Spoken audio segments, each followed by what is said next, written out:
Human trafficking on a global scale. Human trafficking is a phenomenon that keeps spreading and is still growing.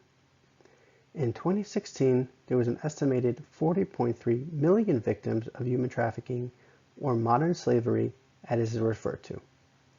The 40.3 million trafficked human beings in 2016 is 40% higher than in 2011. This is due partially because of the rise in this particular crime and the better detection of the crime. When people hear human trafficking, the first thought is sex trafficking.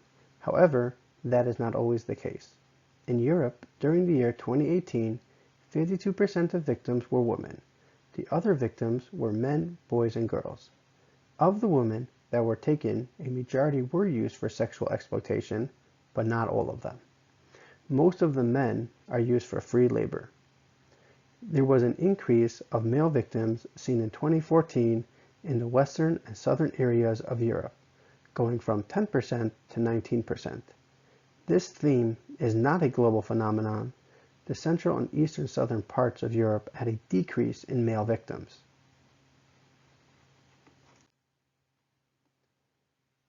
The highest area globally for sexual exploitation of human trafficking victims was in Western, Central, and Southeastern Europe at 66.5%. In Eastern Europe and Central Asia, it is 31%. In Sub-Saharan Africa, it is the lowest globally at 29%. Northern America comes close to Europe at 55%.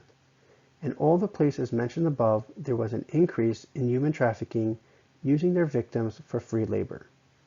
Another phenomenon not thought about when human trafficking is mentioned is that a majority of the criminals stealing these humans come from the same country the victims originate from. This means that the biggest threat to an individual being trafficked is their own countrymen. The UN has taken human trafficking very seriously and has taken many steps in helping spread awareness about it and bring about global policies to help fight and hopefully put an end to it.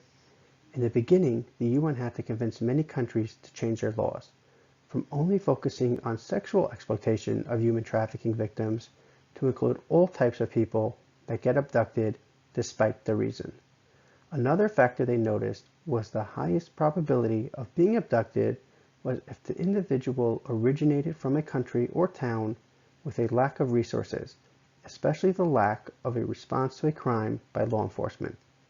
The UN has had many conventions and councils in place to help fight human trafficking and modern slavery.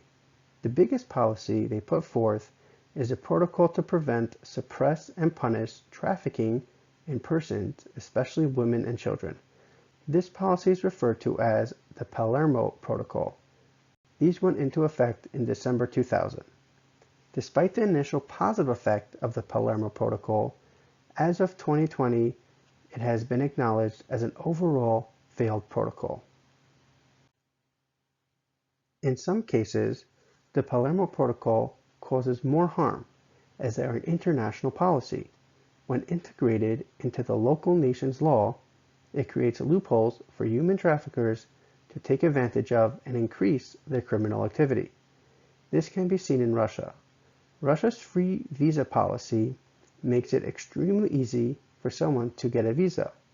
The traffickers use this to their advantage and get their victims free visas, hereby excluding them from human trafficking law.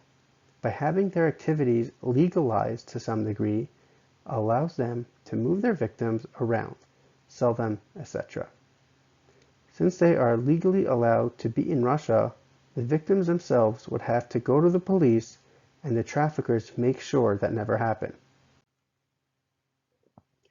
While you might think of human traffickers as an abduction and being sold, in many cases it's more complicated. In Vietnam, the majority of women trafficked for sexual exploitation are actually being forced to marry Chinese men.